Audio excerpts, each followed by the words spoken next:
Sort of Ghana's in Africa podcast. Thank you for being here.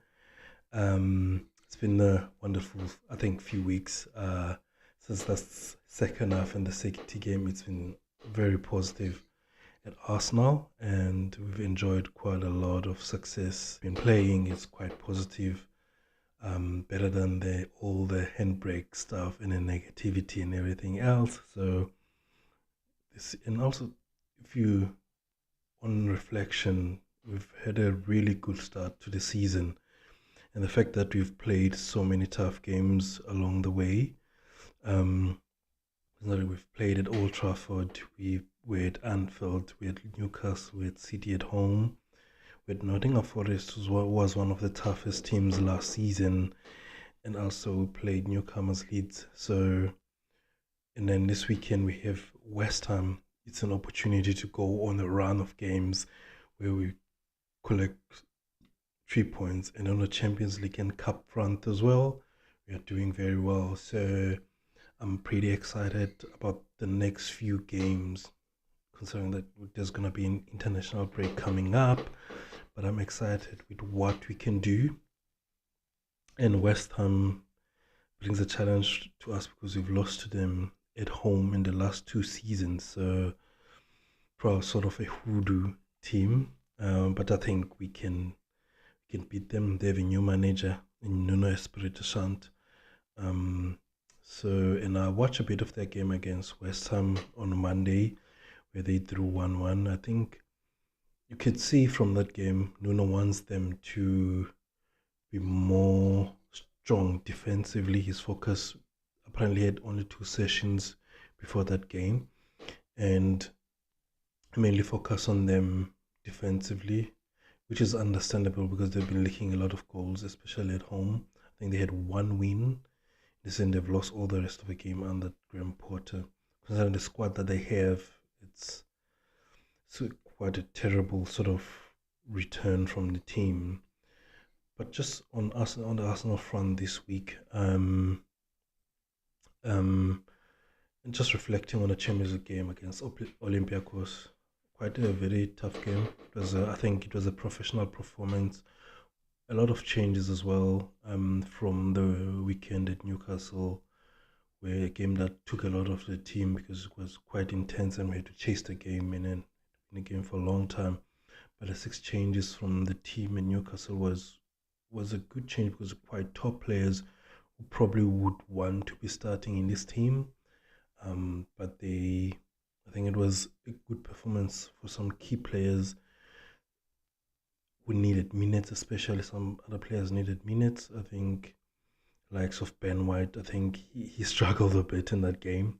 But his bit is understandable. He's been on and off and with an injury as well. But I think those minutes will help him a lot going forward. Miles Lewis Skelly started another game, looked good. To be honest, between him and Calafiori, like there's not much sort of different in terms of performance level, but it's more about what the game needs and what the manager wants to do with the player and the position. I feel like Miles is really improving in his attacking areas, in his attacking phase of the game. Um, and one thing I also saw in that game is was him inverting more because in the last few weeks where the fullback hasn't been inverting much. Even Calafiori would you will see him once in a while in a game inverting. It's typical Calafiori, but we haven't been inverting a lot this season.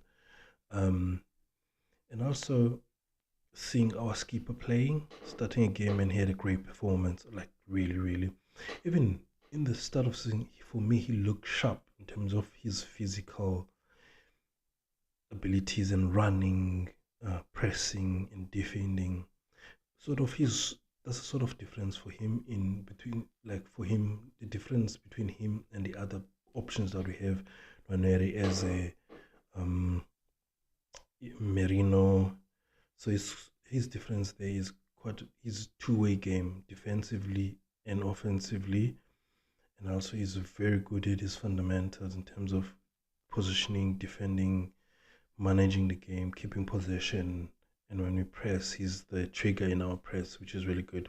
And also, what I love was his relationship with Victor Gyökeres. We've seen in the past few games where he has come in as a sub, his passes, and I think now he looks sharper and he is able to control games. Like, he's probably the key to our systems. He is the system in how we play. And not saying anything about the other players, they've done well, especially Eze, considering he's still new in the system. There's a lot to take in for a new player at Arsenal in terms of how we play, how we want you to play, and also how you fit in the team, and also building those relationship with your teammates. But I think it was a good game in terms tactically. I think we scored early to take the nerves away, but Olympiacos were good, were really good. A typical European game where a team is there, they are solid, they create chances, they go forward. It's more about you staying in the game and being in control most of the time. I think David Raya pulled a wonderful save from a chance from Podence. Daniel Podence, who used to play for Wolves, good little player, quite short, stocky, very strong, very good in the ball, moves very well. He's always had great performances against us. Good player, great save from a world-class save from Raya. Because the one thing about David Raya that I love is that he doesn't face a lot of shots in many games, but when the time comes for him to make a difference, he does something great, which is really is the sign of a top goalkeeper. Yeah, and also again another opportunity to rotate the team and rest some players. Say Rice as a Saka coming off the bench, Skelly again getting an opportunity off the bench, Timber getting off the bench. It was good, and then it likes of Martinelli and Trossard starting a game. Martinelli is playing off the right and Trossard off the left. Gyökeres again opportunity. Again, another great performance for him. Just unlucky not to score a goal again, but I feel like they're gonna come, and once they come, it's gonna be probably the start of a run of him scoring goals and also getting confidence, because his combination and relationship with his teammates on the pitch are really good. Yeah, man. Going to the West Ham game, we still have some injuries to consider. Mikel mentioned Hincapie will be coming back after the international break. Gabriel will be fine because he was taken off in the games against Olympiacos. And then we still have the injuries to Madueke, Havertz, and Jesus, which is quite interesting. Our squad is quite big. And going into this weekend, we'll probably play this weekend against West Ham. There's probably going to be players who are not even on the bench, which is good. For me, what I feel about this West Ham game is an opportunity to sort of start going on a run. We won against Port Vale, against Newcastle, against Olympiacos. We need to win against West Ham. Have another game after the break against Fulham. And then I think Champions League, we got Atleti, and then we have Crystal Palace, who are doing very well. So we can go on a run. And in that time, Liverpool are playing some tough games. They play Chelsea this weekend, hoping for them to drop points, and then we close the gap. And hopefully we close the gap. So it's just a good thing and a good opportunity for the team. And also, now that a lot of players have been playing, getting minutes, and everyone feels involved, and then an opportunity to contribute to the team is good for the squad. And going to quite another busy period, because we're going to be playing a lot of 3 games a week, which is quite tough. So, and Mikel mentioned that not many of the players have played 3 games a week. So from Sunday, Wednesday, Saturday, that's quite short days, not much days to train, just recovery going back to the next game. So, and our players are going on international breaks. Some of the squad I've seen was I think the England guys, Skelly, Rice, Saka, Eze, and the English squad. And then you have Saliba for France, and the Brazil guys, Gabriel and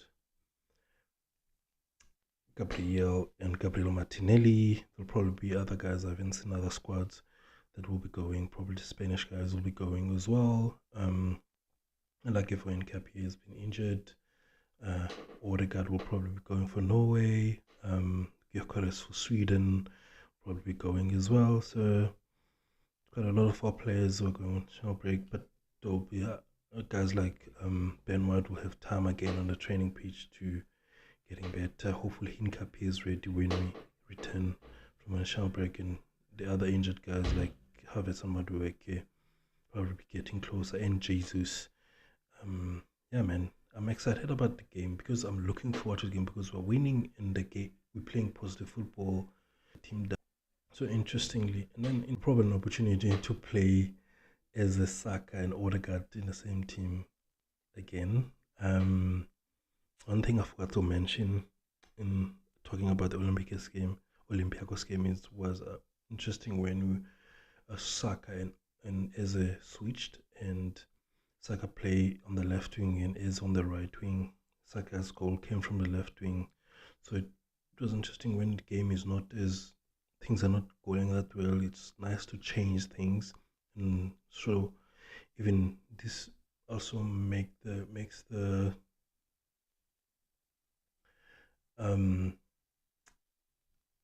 it's also nice to see that the Madueke signing makes sense now. He will probably be able to play on the left hand side comfortably when we build that. Yeah, and on this game, the team I'll probably go with our strongest team because we're going on a break. Raya, Timber, Saliba, Gabriel, Calafiori, Zubimendi, Rice, and then I think it's an opportunity to go with the Saka, Eze, Odegaard, the Gyökeres up front. I think it's an opportunity for Mikel to play his best players. Hopefully goes with that. But even if I think he will want to give opportunities to the likes of Nwaneri and Daumen in this game. Christian Norgard, who hasn't played, I won't be surprised as well if Zubimendi get rested because he has played a lot of football. Or even if he gives Mikel Merino an opportunity at 9 as well, because Gyökeres and Zubimendi have played a lot of minutes in the start of the season. They haven't had an opportunity to just sit out. I think Zubimendi set out the Port Vale game. He's been playing most of all of the games that have been played in the Champions League and the league. And yeah, man, look, we have a strong squad and a strong bench as always. Thank you so much for watching. Please like and subscribe this video. I'm gonna try and do some lives, probably Saturday and after the game. Probably do a live in reacting to game. And then a few shows in the week during the international break. I usually take a break during that time, so try to stay away from football. But yeah, I'll try and do a few videos and shorts. Please also follow us on social media, on TikTok, Instagram, and Threads as Scanners in Africa, and you can listen to us on audio on Spotify as Scanners in Africa. I'll add the link in the description of this video. I think we can, in my predictions for the game, I think we can nick this one 2-0. Thank you for watching, really appreciate it.